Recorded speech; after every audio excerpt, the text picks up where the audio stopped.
dalam pandangan para peneliti itu Arab itu seperti negara yang tidak punya masa depan. Dulu Arab itu seperti negara yang tidak punya masa depan. Kenapa? Orang memandang Arab ini karena saking tandusnya, tak ada pohon, isinya cuman panas.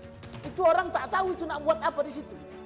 Makanya orang di Mekah itu keluar untuk mencari penghasilan dengan berdagang. Tidak ada yang berternak, ya berternak 1-2 lah. Bertanam itu tidak ada. Ya apa yang mau ditanam? Pohon sayur apa yang mau ditanam? Ditanam kangkung matilah. Tak akan mungkin hidup. Bunga saja tak bisa. Saking tandusnya. Sampai para peneliti barat ketika itu salah satu orientalis mengatakan begini. Kalau saya tak salah orientalisnya bernama Montgomery Watt. Apa kata dia? Arab ini dulu itu satu negara yang tidak punya masa depan. Kapan baru nampak masa depan Arab tuh? Ketika ditemukan kilang minyak. Ketika ditemukan sumber minyak. Ketika ditemukan air zam-zam tadi. Barulah nampak masa depan Arab itu seperti apa. Kalau tidak dapat masa depannya Bapak Ibu. Tidak tahu orang mau buat apa di Arab itu.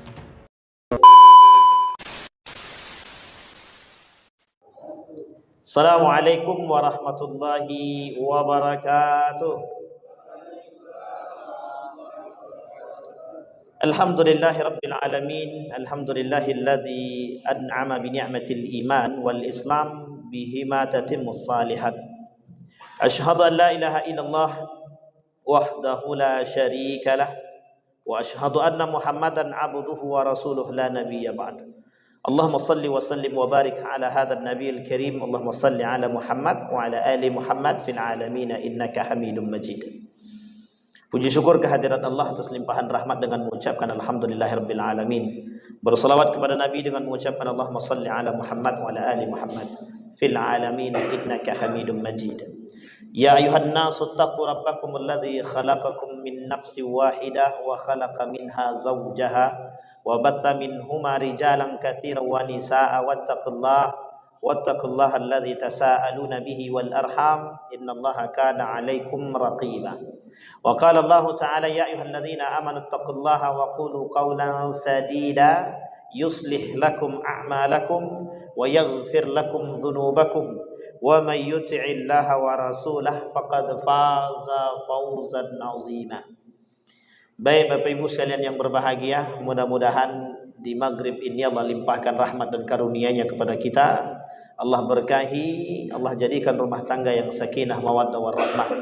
Kemudian Allah anugerahkan kita anak-anak yang saleh dan saleha yang selalu berada dalam ketaatan kepada Allah. Amin ya rabbal. Baik Bapak Ibu sekalian yang berbahagia, bagaimana kabarnya, sehat? Ibu-ibu sehat Ibu? Alhamdulillah. Mudah-mudahan ibu-ibu sehat, apa-apa sehat semua. Ini perdana, kata beliau, ini perdana. Kajian perdananya sirah pula lagi. Jadi sudah perdana sirah pula lagi. InsyaAllah mudah-mudahan bisa istiqamah, jalan terus, pantang mundur. Salah satu ciri daripada baginda Nabi Muhammad SAW itu perjuangan yang pantang mundur. Jadi kalau berjuang itu jangan pantang menengok ke belakang.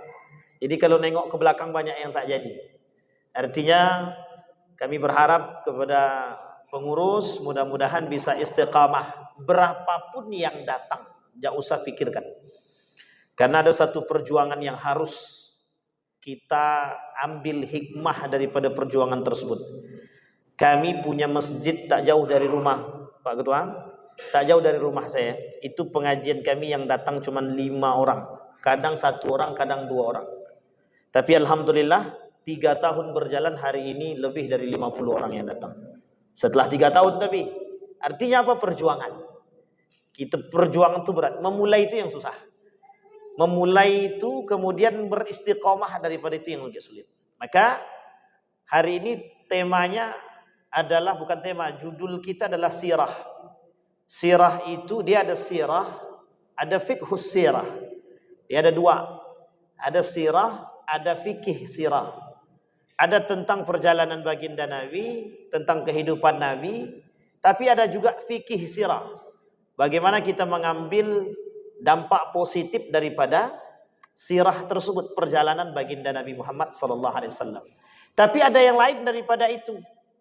Ada yang disebut dengan karakteristik daripada baginda Nabi Muhammad sallallahu alaihi wasallam. Dan itu tertulis dalam kitab Asy-Syama'il Al-Muhammadiyah, pribadi-pribadi baginda Nabi Muhammad sallallahu alaihi wasallam. Tapi ada yang paling lengkap dan sangat lengkap sekali tentang kepribadian baginda Nabi Muhammad sallallahu alaihi wasallam, ditulis dalam kitab yang sangat sederhana tapi tebal, Sahih Muslim, yang hari ini disampaikan oleh para ulama. Ada Sahih Muslim, ada Sahih Al-Bukhari. Itu juga bagian daripada apa yang disampaikan oleh baginda Nabi Muhammad sallallahu alaihi wasallam, baik dari perjalanan beliau. Hari ini saya bawa buku judulnya Ar-Rahiq Al-Makhtum. Jadi Ar-Rahiq Al-Makhtum ini buku pada era kontemporer Al-Hadithah yang sangat tenar. Yang ditulis bukan orang Arab. Yang nulis bukan orang Arab. Namanya Safiyur Rahman Al-Mubarakfuri. Ini Bapak Ibu boleh tanya kemana-mana, itu mesti orang akan jawab kitab sejarah yang kontemporer yang paling bisa dijadikan referensi. Pengarang kitabnya Safiyur Rahman Al-Mubarakfuri. Nama lengkapnya Safiyur Rahman bin Abdullah bin Muhammad Akbar bin Muhammad Ali bin Abdul Mun'im bin Faqirullah Al-Mubarakfuri Al-A'zami. Beliau lahir di Mubarakfur. Bapak Ibu kalau berangkat ke India, itu ada nama salah satu daerah yang juga mencetak ulama-ulama. Dulu itu India itu tempat pencetak ulama. Salah satu nama ulama yang sangat terkenal itu selain daripada Syekh Al-Mubarakfuri, ada nama lain, Najjar. Ada namanya Abdul Najjar, juga termasuk ulama besar dari kalangan madhab Imam Malik. Bapak Ibu sekalian yang berbahagia. Nah, beliau menuliskan buku sejarah, judulnya Sirah Nabawiyah. Judul bahasanya, dalam bahasa Arab kitab ini disebut dengan Ar-Rahiq Al-Makhtum. Jadi kitab yang mempelajari tentang sirah nabawi. Tapi adakah kitab-kitab yang lain yang mempelajari tentang sirah nabawi? Banyak. Kita ambil contoh misalkan kitab Tarikh Ibnu Hisham. Namanya Tarikh Ibnu Hisham. Kemudian ada kitab yang lain banyak. Ada kitabnya Syekh Ramadan Al-Buti. Dia berbicara tentang fikih sirah. Lebih tebal daripada Syekh Mubarakfuri. Karena dia ada penggalan-penggalan, ada fikih-fikihnya, ada bagaimana cara mengambilnya. Nah, sampai di sini paham ya Bapak Ibu ya? Ini perjalanan, ini yang disebut dengan sirah. Kenapa ini perlu diangkat? Bapak Ibu sekalian yang berbahagia, kenapa pelajaran sirah ini penting? Saya ingin sampaikan dulu. Dulu ada pelajaran sejarah kebudayaan Islam. SKI namanya. Ada juga kemudian pelajaran sebelum SKI itu namanya Sejarah Peradaban Islam, SPI. Ada juga namanya Sejarah Islam. Bapak Ibu sekalian yang berbahagia, pelajaran-pelajaran ini itu hanya bagian kecil daripada sejarah. Kalau di pesantren itu ada buku kecil, tipis tentang Nabi Muhammad. Judul bukunya Nurul Yakin, Khulasatu Nurul Yakin. Tentang Nabi Muhammad juga berbicara, tipis. Saya rencana mau pakai itu tadi, tapi tipis sekali. Dan saya belum dapatkan terjemahannya. Dan itu tipis, enak, lebih ringkas. Tapi karena ringkas kita tak terlalu banyak mengetahui tentang hal-hal yang tersembunyi daripada sirah. Baik, sampai di sini Bapak Ibu. Kita akan pakai buku ini untuk sirah nabawiyah. Tapi nanti insya Allah akan saya tambah dengan buku-buku yang lain termasuk Ibnu Hisham, Ibnu Ishaq dan lain sebagainya. Dalam bab yang pertama dalam kitab ini itu berbicara tentang bangsa Arab. Posisi bangsa Arab dan kaumnya. Sebelum kita sampai ke sana, perlu Bapak Ibu pahami bangsa Arab ini dia punya agama tiga agamanya. Agama yang pertama paganisme. Ini agama dari dulu, paganisme. Paganisme itu menyembah patung, berhala, Nanti kalau sudah capek sudah capek mereka menyembah berhala tuh, dihancurkannya berhala tuh, dibuatnya yang baru. Ini yang terjadi. Jadi orang-orang Arab itu paling senang inovasi dalam patung. Kita ambil contoh sejarah Nabi Musa dan Nabi Harun. Ketika mereka selesai dari pengejaran Fir'aun, kemudian dibawa oleh Nabi Musa. Ketika itu Nabi Musa naik ke atas untuk mengambil sahifah. Dalam isi sahifah tersebut ada tauhid tentang keimanan kepada Allah. Naik ke atas lebih kurang 1 bulan perjalanan. Perjalanan maksudnya itu turun ke bawahnya balik. Jadi dari naik ke atas sampai di atas lama, baru turun sekitar 1 bulanan kata para ulama. Setelah dia turun, kemudian umat yang tadi sudah ikut menyembah Allah karena selamat dari Nabi Musa tadi, ditinggalkan bersama Nabi Harun. Nabi Harun ini termasuk orang yang lembut. Dia tak banyak cakap. Dia selalu dibantah oleh orang-orang masyarakat yang mengikuti. Apa kata mereka? Kami bosan tidak punya Tuhan. Gitu. Padahal Tuhannya sudah disampaikan oleh Nabi Musa. Kenapa Nabi Musa ini digandeng dengan Nabi Harun? Ada alasan. Nabi Harun pandai berkomunikasi, Nabi Musa tak pandai berkomunikasi. Singkat cerita, turut Nabi Musa dari atas. Setelah mendapatkan perintah dari Allah tentang ketauhidan, kemudian ketika turun, dilihatnya masyarakatnya, kemudian penduduknya sudah menyembah binatang. Jadi dibuatnya berhala hewan, itu yang disembah. Tapi uniknya ketika itu, mereka bekerja sama dengan syaitan, sehingga patung tersebut bisa berbicara. Bayangkan, ketika mereka bosan, mereka buat patung.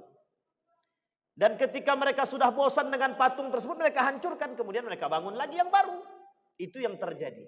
Sehingga murka Nabi Musa alaihissalam.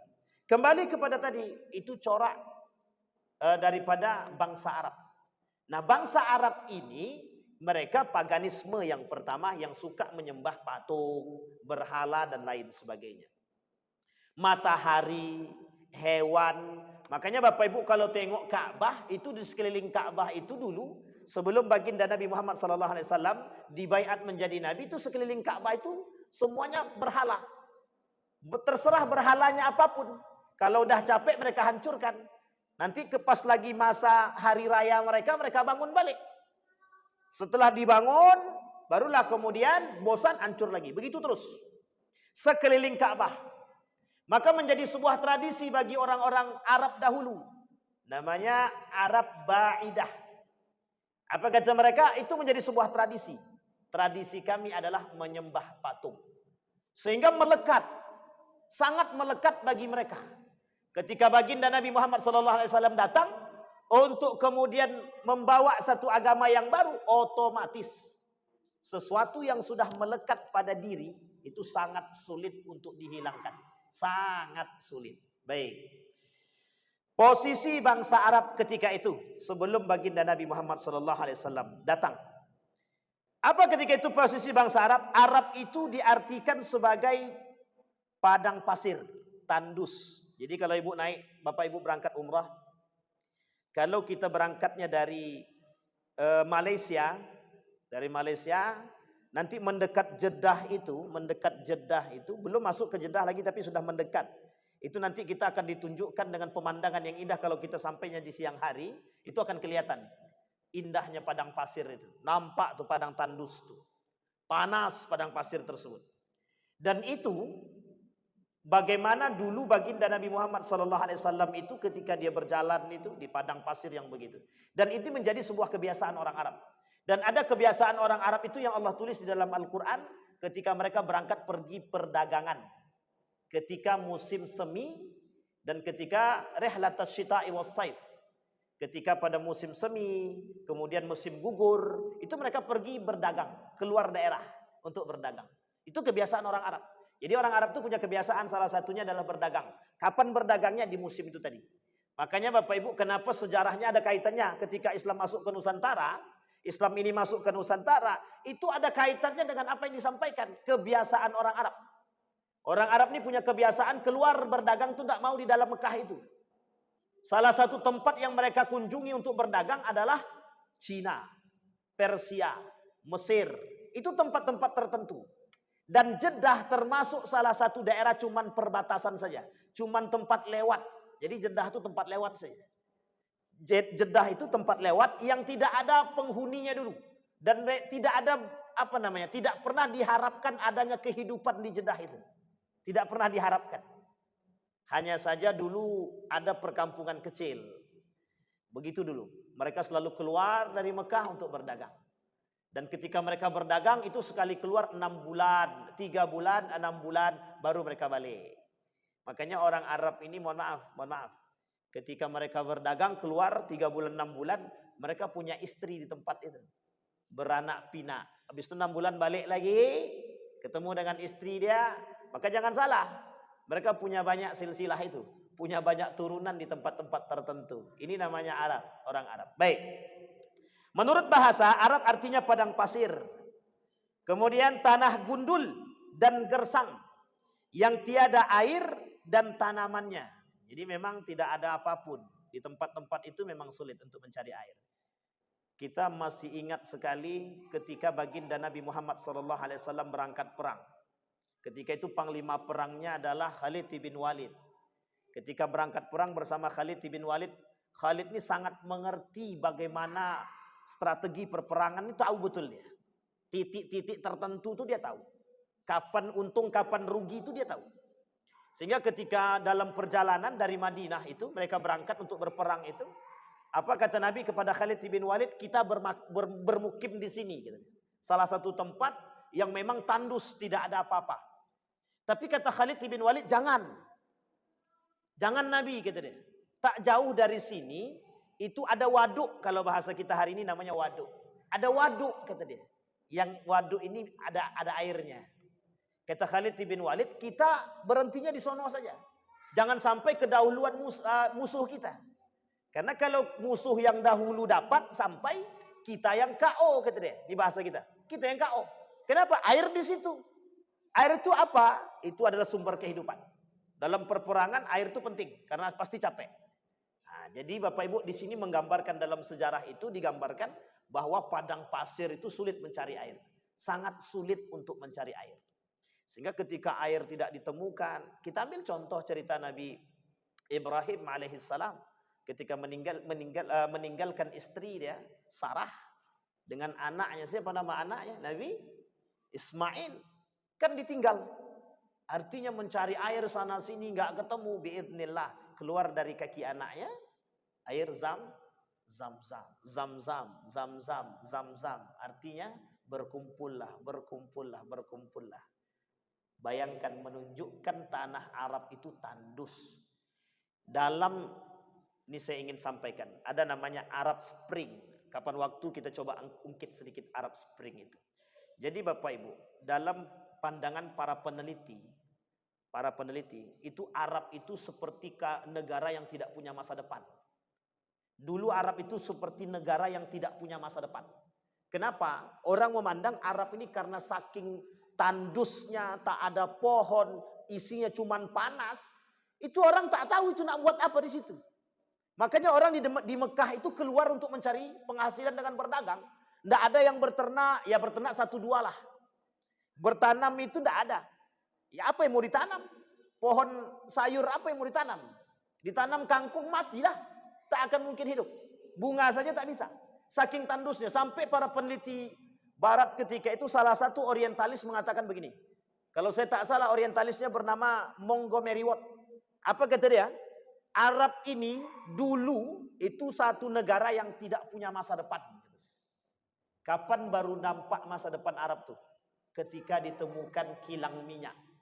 Ketika ditemukan sumber minyak, ketika ditemukan air zam-zam tadi, barulah nampak masa depan Arab itu seperti apa. Kalau tidak dapat masa depannya Bapak Ibu, tidak tahu orang mau buat apa di Arab tuh. Sampai semenanjung Arab ini. Kalau sekarang sudah dibagi-bagi tuh ada Qatar, ada Uni Emirat Arab, ini berbeda ya. Uni Emirat Arab, Qatar, Dubai itu bagian daripada itu. Tapi ini negara beda-beda dalam satu kesatuan yang disebut dengan Uni Emirat Arab. Arab Saudi itu beda. Mesir itu beda. Ini negara-negara tersendiri. Baik, sampai di sini paham Bapak Ibu Nah, ini penting untuk kita pahami. Jadi Arab itu satu-satunya negara atau satu bangsa yang memang dulu masa depan mereka tidak dianggap. Tapi setelah ditemukan minyak, barulah kemudian orang-orang, termasuklah ketika itu Eropa termasuk negara yang pertama kali andil dalam ketika bertemu nampaknya ditemukannya titik minyak tadi. Disitulah kemudian Eropa mulai kalang kabut. Tahu dia ternyata Arab ini penghasil minyak. Di situ baru kemudian orang-orang Eropa ini mulai takut. Kalau dulu tak tahu deh, tak akan takut dia sama Arab tuh. Tidak ada ketakutan sama sekali. Karena tak ada yang bakal tumbuh. Beda dengan Indonesia. Kalau di Indonesia ini banyak yang bisa diharapkan waktu itu. Sekarang aja yang agak sulit diharapkan sedikit. Nah, karena apa? Sudah mulai banyak punah gitu. Dan lain sebagainya. Baik. Jazirah Arab itu dibatasi Laut Merah dan Gurun Sinai di sebelah barat, dan di sebelah timur itu dibatasi dengan Teluk Arab, dan sebagian besar negara Irak bagian selatan. Di sebelah utara dibatasi Laut Arab yang bersambung dengan Lautan India. Ini ada sejarah. Jadi kalau Bapak Ibu baca sejarah runtuhnya Daulah Abbasiyah, itu akan kelihatan nanti. Ketika bangsa Mongol itu bermunculan untuk menghancurkan Daulah Abbasiyah. Jadi ketika Daulah Abbasiyah itu diruntuhkan oleh bangsa Mongol ini dia muncul dari perbatasan antara India Cina. Jadi perbatasan India Cina itu ada nama bangsa yang sadis, namanya bangsa Mongol. Dan ini penting untuk dipahami. Ternyata dalam sejarah itu yang meruntuhkan dan melululantakkan daripada Andalusia itu adalah Mongol. Sebelum nanti Andalusia dihancurkan.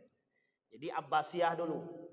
Abbasiyah ini termasuk ibu kota Abbasiyah ketika itu yang punya perpustakaan adalah Baghdad. Dan itu termasuk salah satu kota yang paling baik ketika itu. Dan ketika itu pada masa Daulah Abbasiyah itu bermunculan para ilmuwan muslim. Lain waktu kita bahas itu. Baik, ini sebatas posisi bangsa Arab. Kita lewat saja karena tidak terlalu ini. Karena memang hari ini bangsa Arab itu sudah terpecah-pecah. Dan sekarang ini terpecahnya bangsa Arab itu dan mulai punah. Asli daripada nenek moyang Arab itu sudah mulai tak ada. Sudah mulai tak nampak. Karena memang mereka sudah menjadi bagian daripada satu kesatuan yang hari ini itu mayoritas mereka sudah beragamakan Islam. Yang pertama tadi agama bangsa Arab itu paganisme. Yang kedua agama bangsa Arab ini Kristiani. Yang ketiga itu Yahudi. Jadi ada 3, bangsa Arab itu punya agama 3. Satu paganisme, yang kedua Yahudi, yang ketiga Nasrani. Bukan Kristiani tapi Nasrani. Ini 3 agama mereka. Orang Yahudi punya agama sendiri, punya Tuhan sendiri, punya kitab sendiri. Kemudian orang Nasrani punya kitab sendiri yang dikembalikan kepada kitabnya nenek moyang mereka, yang disebut apa nama kitab Nasrani Bapak Ibu? Kitabnya apa Bapak Ibu? Injil. Nah, ini penting untuk dipahami, kitab ini Injil. Dan kitab Injil itu yang selalu mereka pegang dulu. Dari dulu sampai sekarang. Hanya saja Allah sudah katakan di dalam Al-Quran itu, nanti selain daripada Al-Quran itu, semua kitab itu akan berubah. Nah, itu Al-Quran sudah katakan. Jadi nanti kitab-kitab itu selain daripada Al-Quran itu sudah berubah. Dan diubah oleh tangan manusia. Saya ada buku judulnya judul bukunya agak sedikit sensitif lah. Judul bukunya Alkitab yang sudah dirubah gitu. Nah, itu banyak sejarah. Baik. Kaum-kaum bangsa Arab. Apa saja kaum-kaum bangsa Arab ketika itu? Ditilik dari sejarah, keturunan kecil dari cikal bakal daripada sejarawan membagi paling tidak kaum-kaum bangsa Arab tersebut menjadi 3 bagian. Yang pertama namanya Arab Ba'idah. Yaitu kaum-kaum Arab terdahulu yang sejarahnya tidak bisa dilacak secara rinci dan komplit. Seperti kaum Ad. Itu tidak bisa dilacak tuh, karena kapan waktu sudah dimusnahkan oleh Allah. Kaum Tsamud itu juga tidak bisa Bapak Ibu, itu juga sudah dibasmi, sudah dihancurkan oleh Allah. Sulit melacaknya. Bahkan ada sebagian mengatakan dalam riwayat yang lain itu, dalam buku Arab Spring itu bahkan dikatakan saking tidak bisanya melacak itu, karena tidak nampak generasi mereka ketika dihancurkan itu. Memang ada yang mengikuti para nabi tersebut, tapi sudah banyak yang dihabiskan oleh Allah. Bahkan tertulis di dalam Al-Quran itu ada beberapa kaum atau bangsa yang dimusnahkan oleh Allah. Kelak kita coba kaitkan bangsa mana saja yang dimusnahkan oleh Allah. Salah satu di antaranya adalah kaum Ad. Yang kedua kaum Tsamud. Kemudian yang ketiga dari Arab al-Ba'idah tadi ada namanya kaum Tasem. Namanya kaum Tasem. Ada namanya kaum Jadis. Ada namanya kaum Imlak dan lain sebagainya. Ini banyak nama-nama kaum lah ya. Ini kalau kita kaji nama kaum, ini sampai 2 tahun kita tak selesai ini kaji sirah nih. Karena memang panjang. Inilah namanya sejarah. Entah kapan sampainya kita sirah nabawiyahnya, yang jelas kita sampai sirah Arabnya dulu. Yang kemudian yang kedua, dia tadi kata sejarawan ada 3. Satu Arab Ba'idah. Yang ketiga ada namanya Arab Al-Aribah. Apa namanya Arab Al-Aribah itu? Yaitu kaum-kaum Arab yang berasal dari keturunan Ya'rub atau disebut dengan Yasjub bin Qahtan atau disebut pula Arab Qahtaniyah. Arab Qahtaniyah. Jadi Arab Qahtaniyah ini nanti Bapak Ibu pernah mendengar nama sahabat Nabi yang bernama Qahtan. Itu diambil dari salah satu daerah yang ada di Arab, dari bangsa Arab, dan para sahabat Nabi ada yang berasal dari situ, mereka disebut dengan Qahtani. Nanti kalau Bapak Ibu melihat ada sahabat Nabi, ada kemudian para tabi'in yang bernama Qahtani, berarti dia berasal dari kabilah itu. Dia berasal dari bangsa itu. Meskipun tidak bisa dilacak secara sejarah, memang berat untuk melacak ke atas itu karena mereka sudah lama. Arab ini itu sudah ada sebelum lahirnya baginda Nabi Muhammad SAW. Maka sebenarnya melacaknya itu apakah mereka ini keturunan Nabi Adam alaihissalam, itu kalau dirunut dari mana asalnya itu panjang sekali. Nanti Bapak Ibu bisa temukan pada titik temunya ada di Nabi Nuh alaihissalam. Nabi Nuh alaihissalam. Nanti titik temunya di situ. Karena pada masa Nabi Nuh itu dihabiskan semua. Sehingga yang tersisa yang berpasangan itulah yang kemudian dilepaskan oleh Nabi Nuh. Ada yang membuat tempat di mana-mana. Termasuk pada masa Nabi Yakub juga begitu. Nabi Yakub alaihissalam dan lain sebagainya. Kemudian yang ketiga, bagian yang ketiga namanya Arab al-Musta'rabah. Namanya Arab al-Musta'rabah, yaitu kaum-kaum Arab yang berasal dari keturunan Ismail. Ismail alaihissalam yang disebut pula Arab Adnaniyah. Arab Adnaniyah. Sekarang keturunan Nabi kita ambil dulu. Nabi Ibrahim punya dua istri mesti. Berapa anak punya? Yang jadi nabi berapa anak? 2. Kedua-duanya jadi nabi. Dari istri pertama jadi nabi, dari istri kedua jadi nabi. Sekarang yang terkenal dulu, yang paling masyhur ceritanya, siapa namanya? Nabi Ismail. Nabi Ibrahim punya anak namanya Ismail. Dari siapa istrinya Bapak Ibu? Siapa namanya Bu, Bapak Ibu? Nabi Ismail punya ibu namanya siapa? Siti. Tahu pula adik-adik itu lagi kan? Ini masalah kita hari ini. Siti Tapi kalau ditanya Sule itu anak siapa Bu? Itu tahu semua itu. Andre tahu. Tapi kalau tanya Nabi hilang cerita kita sekarang. Jadi Bapak Ibu, hari ini itu kita sengaja dibuat kabur dengan sejarah. Nanti Bapak Ibu tahu di mana titik-titik sejarah sambil saya sampaikan, sambil nanti saya sebutkan di mana mereka menghilangkan sejarah-sejarah tersebut.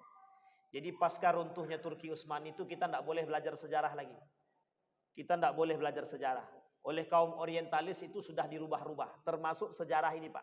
termasuk Sirah Nabawiyah. Itu ada namanya buku namanya The Golden Age of Islam namanya. Golden Age of Islam. Pengarangnya Montgomery Watt. Dia pengkritik salah satu sejarawan Islam terbaik. Namanya Ibnu Hisham dan Ibnu Ishaq. Beliau kritik habis-habisan. Sehingga yang terjadi apa? Banyak kabur kita dengan sejarah itu Pak. Banyak. Sehingga yang bermunculan itu bukan sejarah yang original. Tapi sejarah-sejarah yang muncul dari Israiliyat namanya. Jadi ada namanya Israiliyat. Artinya apa? Sejarah-sejarah hadis-hadis Nabi yang dibangun atas dasar pemikiran orang-orang Israel. Oh, coba bayangkan Pak. Itu serius itu mereka buat begitu. Kenapa kok serius?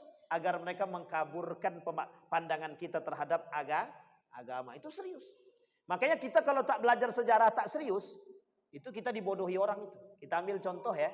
Contoh kebodohan yang nyata itu. Ketika kita ditanyakan ditanya oleh di dalam buku sejarah itu berapa jumlah nabi? Kita belajar Pak dari kecil Pak sampai sekarang. Itu jumlah nabi 25. Padahal berapa jumlah nabi Pak? Ada yang tahu Pak? Jumlah nabi berapa Pak?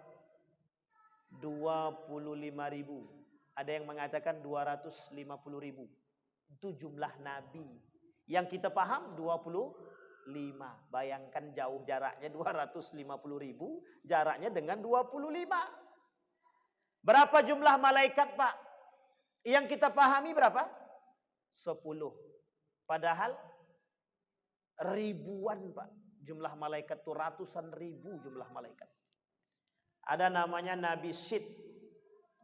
Ada namanya Nabi Sa'. Dan itu saya kira kita belum pernah dengar itu. Coba seriusnya mereka merubah kita. Ada lagi, ada. Dalam kitab Israiliyat itu salah satunya tentang Israel. Siapa yang tahu tentang Israel Pak? Boleh Bapak cek dalam sejarah manapun. Boleh Bapak cek dalam hadis ataupun dalam Al-Quran mesti tak ada. Dalam hadis Nabi. Yang paling lemah sekalipun. Jangan yang palsu lagi, yang paling lemah saja.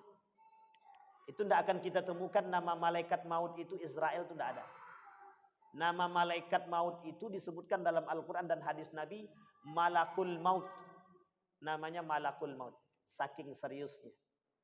Dan ternyata Bapak Ibu yang menggerogoti kita dalam sejarah itu bukan satu dua. Bukan hanya kaum orientalis. Ada kaum lain yang kemudian ikut merusak sejarah. Namanya Syiah. Apa namanya Bapak Ibu? Kapan-kapan lah kita cari itu Bapak Ibu. Baik, ini kalau kaji itu tak selesai kita. Kembali. Nah, Nabi Ibrahim punya anak 2. Punya istri juga 2. Istri satu yang pertama Siti Hajar. Yang kedua Siti Sarah. 2 istrinya. Punya anak juga. Yang pertama anaknya Nabi Ismail. Yang kedua Nabi Ishak. Kedua-duanya jadi nabi. Sekarang pertanyaannya Nabi Muhammad dari jalur mana? Dah lupa kita kan. Nabi Muhammad dari jalur mana Pak? Ismail apa Ishak? Ishak, Yakub, Yusuf, Ayub itu dah mesti bukan Muhammad. Karena setelah Nabi Ismail itu tidak ada lagi nabi. Jadi membedakannya cuma itu saja. Kalau ragu antara Ismail dengan Ishak, tengok saja Ishak punya anak Yakub. Yakub nanti punya anak nabi juga namanya Yusuf. Sampai turun ke bawah. Terakhir Nabi Isa alaihissalam. Kemudian dari Nabi Ismail tidak ada nabi. Tidak ada nabi kecuali kelak terakhir baginda Nabi Muhammad sallallahu alaihi wasallam. Baik. Nah, disinilah Bapak Ibu jalur yang disebut dengan Adnaniyah, salah satu suku daripada bangsa Arab yang sangat terkenal ketika itu disebut dengan Adnaniyah. Dari suku Adnan. Jadi ada namanya kepala suku dari salah satu suku Arab itu namanya Adnan. Dan dia terkenal cicit daripada Nabi Ismail. Maka kelak itu menjadi salah satu panggilan dalam satu suku itu disebut dengan Adnaniyah. Apa namanya Bapak Ibu? Adnaniyah. Aman Bapak Ibu? Ibu-ibu aman? Disuruh menghafal aman? Ini kalau disuruh menghafal sejarah aman apa tak aman nih kan itu masalahnya kan sekarang. Baik. Tempat kelahiran Arab Aribah. Dan kaum Qahtan adalah negeri Yaman. Jadi nanti Bapak Ibu ada namanya Arab Al-Aribah dan kemudian Arab Qahtaniyah, itu mereka berasal dari sekarang ini itu disebut dengan kotanya kota Yaman. Berarti Hadrami dan Pusat? Ya enggak juga. Tidak juga. Hadrami itu baru muncul saja. Hadrami itu baru muncul. Ini Nabi Muhammad belum lahir. Karena ini masih jauh sekali, masih jauh. Pasca setelah Nabi Ismail atau Ishak, Yakub, Yusuf, Ayub kelak sampai di Mesir, kemudian Ismail sampai nanti jalurnya Saudi Arabia. Jadi beda. Mesir jalurnya mereka nanti Mesir. Salah satunya Mesir, kemudian Palestina, itu bagian daripada keturunan Nabi Ishak. Jadi nanti Nabi Ishak itu keturunan Nabi Ishak ini, itu nanti kalau nanti mereka tidak di Mesir, itu biasanya ada di Palestina. Jadi Palestina Mesir itu tempat pegangan para nabi-nabi setelah Nabi Ishak alaihissalam. Nah, sementara Nabi Ismail itu nanti jajaran ke bawahnya itu tidak ditemukan kecuali bagian-bagian lain daripada bangsa Arab. Masuklah kelak ketika itu Saudi Arabia yang menjadi satu fokus yang menjadi perhatian oleh dunia kelak dengan bermunculannya perhatian terhadap Ka'bah. Itu saja. Kalau tak ada Ka'bah, Mekah tak ada. Kalau tak ada Ka'bah, tapi kan tak mungkin karena sudah terjadi, sudah diberikan Ka'bah. Salah satu menjadi nilai utama oleh bangsa Arab ketika itu, semua bangsa Arab termasuk salah satunya Yaman, Ethiopia atau Habasyah, itu merujuk melihat salah satu titik di Saudi Arabia itu yang disebut kelak menjadi kota Mekah tadi, itu dia. Nah, itu semua mata memandang. Dan itu diprediksi oleh beberapa para pemikir sejarah itu, ternyata ulama-ulama terdahulu mengatakan bahwa pandangan orang-orang Arab terhadap Ka'bah ini itu sudah dari dulu. Bakal menjadi pusat perdagangan, bakal menjadi pusat utama dunia. Dan terbukti hari ini di situ tempatnya. Hari ini semua orang memandang, kok bisa Ka'bah itu menjadi salah satu tempat tujuan umat muslim bukan hanya muslim. Sekarang itu sudah boleh non muslim masuk. Kalau dulu tak boleh, non muslim dilarang masuk. Tapi sekarang tidak, non muslim boleh masuk. Cuma tidak boleh masuk ke Ka'bah, hanya boleh masuk ke Mekah dan boleh juga masuk ke Madinah. Nah, coba bayangkan, sudah boleh masuk. Dulu tidak boleh masuk. Jangankan masuk ke Madinah aja, jangankan masuk ke Masjid Nabawi atau ke Ka'bah, masuk ke dalam Madinah atau kemudian masuk ke Mekah saja tidak boleh. Sekarang tidak. Kami berangkat tahun 2000, terakhir 2023, akhir Oktober kalau saya tak salah, itu banyak sekali non muslim masuk itu. Masuk ke dalam ke Madinah itu banyak. Bahkan lewat di depan kami itu sempat divideokan oleh salah satu pengurus travel itu, divideokan kemudian diviralkan itu. Banyak sekali non muslim. Kalau dulu tidak boleh, Pak. Kita masuk keluar kita dari bandara Madinah itu tertulis besar. Non muslim tidak boleh masuk. Orang kafir tak boleh masuk. Nah, kalau sekarang tidak, sekarang sudah dibolehkan. Sudah keluar namanya hak-hak visa multiple itu ziarah namanya, visa ziarah untuk mereka yang non muslim boleh masuk. Baik. Kemudian dari Yaman, jadi Qahtan dan Al-Aribah ini berasal dari Yaman, yang hari ini keturunan daripada negara Yaman, lalu berkembang menjadi beberapa kabilah dan suku. Yang dikenal adalah dua kabilah. Yang pertama kabilah Himyar, yang kedua kabilah Kahlan, yang terdiri dari beberapa suku terkenal, yaitu Zaid al-Jumhur, kemudian Quda'ah dan Sakasik. Ini belum terlalu familiar di telinga kita Bapak Ibu, suku-suku seperti ini, karena memang sekarang ini sudah tak ada lagi. Kalau bahasa kita ini suku Sakai, suku-suku pedalaman itu sekarang sudah tak ada. Hanya saja Bapak Ibu, hari ini di beberapa daerah terpencil di kota Yaman itu ada suku-suku yang memang mereka belum mengenal yang disebut dengan kota. Jadi mereka masih belum pernah datang ke kota, mereka masuk dalam bagian itu yang disebut dengan orang-orang yang kalau bahasa kita namanya badui. Badui. Nanti kelak ada namanya di Arab itu, di Saudi Arabia itu kalau Bapak datang nanti agak jauh sekitar perjalanan 6 jam itu ke arah Riyadh. Nanti ke arah Riyadh itu ada daerah yang sangat terpencil dan mereka itu kota yang belum pernah datang, maksudnya begini, belum terjamah oleh kota, oleh pemerintah. Mereka disebut dengan suku Badui. Yang dulu pernah tinggal di kota Madinah tapi karena terusir dan terasingkan sehingga mereka pergi pindah tempat jauh sekali yang disebut dengan suku Badui. Oke Bapak Ibu ya? Baik. Ini sampai jam berapa? Sudah selesai? Sampai azan ya? Baik. Maksudnya? Oh gitu, sampai azan, sholat, habis itu lanjut lagi. Oh, mantap. Enggak, maksud saya azan, kemudian azan jam berapa di sini? Oh sudah masuk ya? Oke. Biasanya di beberapa tempat itu ketika sudah masuk mereka masih jalan. Setelah itu mereka langsung azan, kemudian langsung qomat begitu. Nah, kita lewat sedikit lah, sedikit aja. Enggak apa-apa kan Pak? Pak Ketua aman ya? Aman? Oh, oh siap. Aman ya, insyaallah. Kita lanjutkan sedikit Bapak Ibu. Nah, dari kabilah Kahlan yang terdiri dari beberapa suku terkenal, yaitu Hamdan, Amnar, Tayyi, dan Mazi', kemudian Kindah, Laham, ini banyak sekali namanya. Kita tak perlu sebutkan karena memang ini pengaruh daripada suku-suku ini tidak terlalu banyak, karena memang tidak banyak melahirkan daripada kabilah-kabilah yang terkenal dari saat ini Bapak Ibu. Artinya Bapak Ibu ini perkembangan. Artinya apa yang kita sampaikan, posisi dulu bangsa Arab ini itu di mata dunia biasa saja.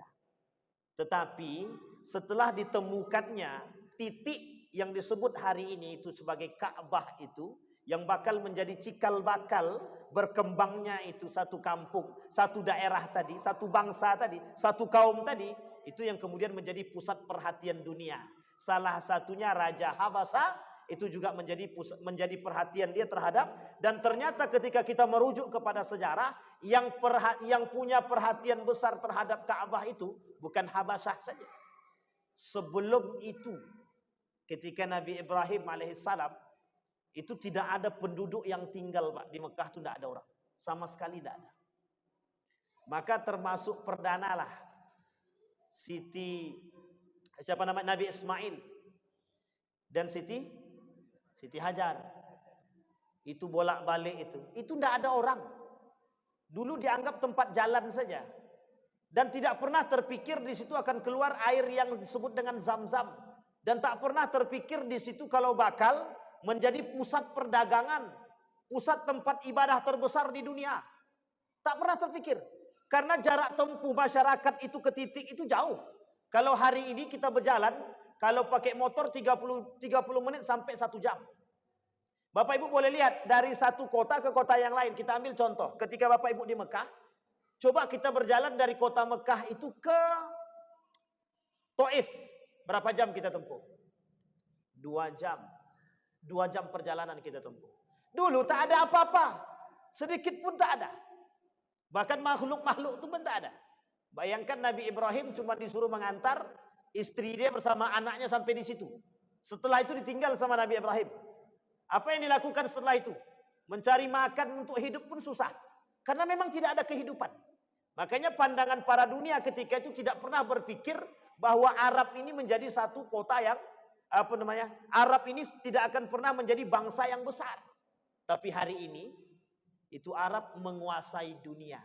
Ketika ditemukannya kilang minyak. Qatar sekarang itu yang paling besar dan paling mahal nilai uangnya itu ada di Qatar, ada di Bahrain. Bapak Ibu kalau tahu Bahrain itu 1 rial Bahrain, bukan Bahrain, Oman. 1 rial Oman itu sama dengan 40.000. 1 dinarnya Qatar itu sama dengan bernilai 40.000. Pertanyaannya adalah mata uang mana yang sama dengan itu sekarang? Tidak ada. Saking kayanya. Makanya Bapak Ibu lihat sekarang perkembangan Arab itu seperti apa ketika ditemukannya dulu tak tahu mereka. Makanya mereka berdagang dari satu daerah ke daerah yang lain. Mereka bawa anak istrinya, ada yang ditinggalkannya, tapi kemudian mereka melaksanakan, mohon maaf, mereka melakukan nikah, bukan nikah mut'ah ya, tapi sampai ke salah satu daerah, ke Cina, mereka nikah. Ketika sampai ke Mesir, mereka nikah. Itu banyak keturunan mereka itu. Sehingga Bapak Ibu sekalian yang berbahagia, kenapa kita perlu tahu bangsa Arab ini? Dulu bangsa Arab itu bukan hal yang mulia. Hari ini Bapak Ibu, bangsa Arab itu adalah bangsa yang mulia. Kenapa kita katakan mulia? Hari ini satu sisi itu menjadi pusat perhatian dunia. Hari ini itu menjadi pusat perhatian seluruh agama. Yang kelak agama itu juga muncul, mohon maaf, dari nenek moyang mereka. Yang dahulu itu muncul agama tersebut dari nenek moyang mereka. Hari ini mereka berupaya memandang ke satu titik. Kok bisa bangsa Arab itu menjadi bangsa yang paling berkuasa? Sampai di sini paham Bapak Ibu? Itu masalah kita hari ini Bapak Ibu. Apa maksudnya? Betapa besarnya bangsa Arab yang dulu tidak punya masa depan. Pertanyaannya adalah siapa yang membuat mereka mulia? Yang membuat mereka mulia, mulai mulianya bangsa Arab itu ketika turunnya Islam dan sampainya Islam kepada mereka. Insyaallah kelak kita sambung pada masa baginda Nabi Muhammad sallallahu alaihi wasallam. Saya kira itu saja, mudah-mudahan bermanfaat bagi kita semua. Fa'tabiru ya ulil absar la'allakum tuflihun. Assalamualaikum warahmatullahi wabarakatuh.